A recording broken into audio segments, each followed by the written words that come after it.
Buonasera e benvenuti nella mia cucina. Questa sera faremo una ricetta famosissima, ma dagli ingredienti credo che abbiate già capito più o meno di cosa si parla. Intanto mettete un bel like a questa ricetta, per favore condividetela con i vostri amici e magari iscrivetevi anche al nostro canale, che male non fa. Faccio un bel risotto alla milanese, ovviamente non vuole essere la ricetta originale, è la ricetta che faccio io a casa da sempre, ok?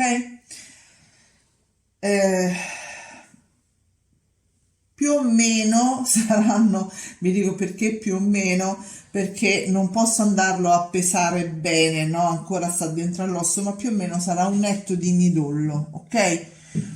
È un vitella, o meglio, vitella e vitellone, poi una cipolla piccola, potete usare anche lo scalogno, 30 grammi di burro, io uso quello a basso contenuto di colesterolo perché già il midollo di per sé è bello grasso e consistente, 2 bustine di zafferano, mezzo chilo di riso, possibilmente o l'arborio o il Roma o il vialone nano, carnaroli anche, va bene, e brodo fatto in casa, come vedete questo ancora trema.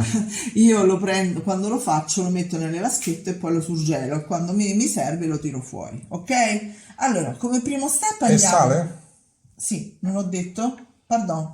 Sale nel caso in cui serva, perché comunque c'è il brodo che è bello saporito, il midollo pure, e quindi andiamo poi dopo semmai ad aggiustare di sale.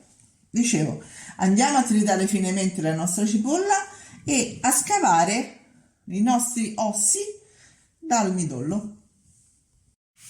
Allora, cipolla triturata, midollo midollato. Adesso andiamo a mettere il burro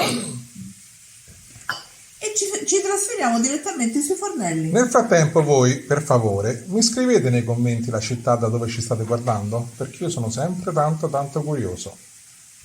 Allora, la cipolla è imbiondita, come vedete, e a questo punto andiamo a mettere il midollo. Mi raccomando, fatelo sciogliere per bene. A dopo. Allora, il nostro midollo si è sciolto e a questo punto io che cosa farò? Onde evitare che nel risotto si veda lo scuro del midollo, lo vado a passare con un colino.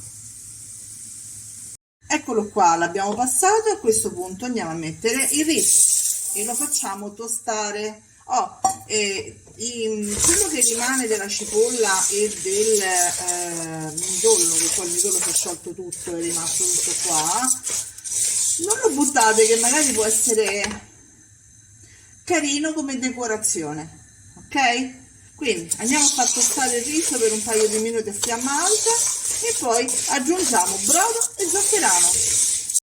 Ecco qui il riso tostato, ho messo il brodo, a questo punto vado a mettere lo zafferano, 2 bustine,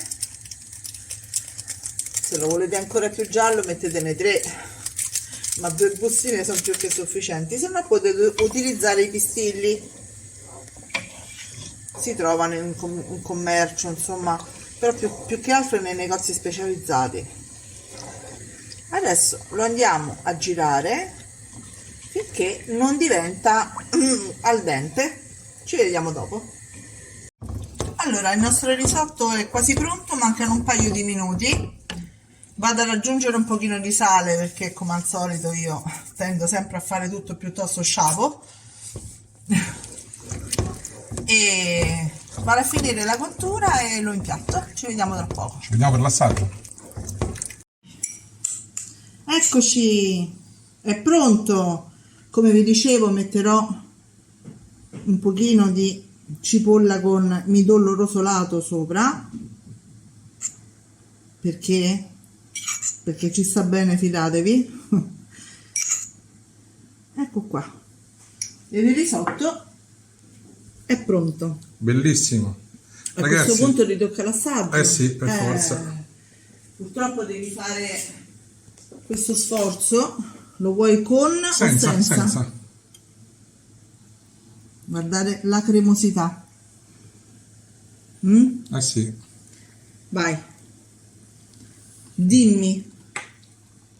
È spettacolare. Ragazzi, provate a farlo perché è veramente, veramente buono. Ci vediamo alla prossima ricetta. Alla prossima. Ciao a tutti! Ciao.